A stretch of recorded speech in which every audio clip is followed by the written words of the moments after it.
தேடி போங்க, தாகத்தோடு போங்க.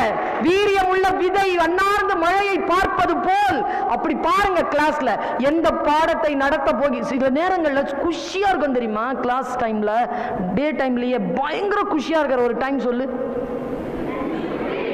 ஏய் பிடி டீச்சர்,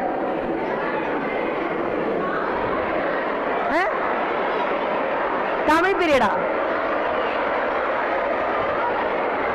தமிழ் பீரியடா? நான் சொல்லவா உண்மையா?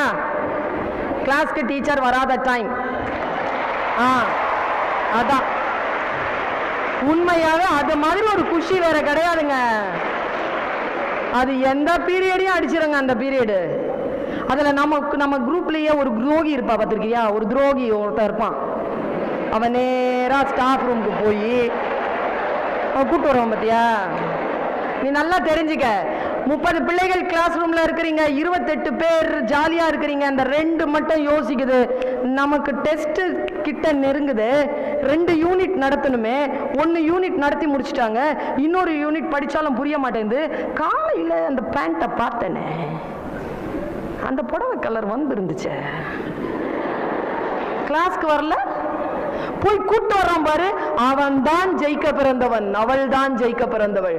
நான் ஒன்னு சொல்றேன் குழந்தைகளே, எதற்காக வந்தோமோ அந்த வேலையை மட்டும் தான் பார்க்க வேண்டும். ஜாலியா இருக்கிறது, மத்த இருக்கிறது எல்லாமே டைம் இருக்கு, அனுபவித்துக் கொள்ளலாம். ஆனால் not in the course of main dish.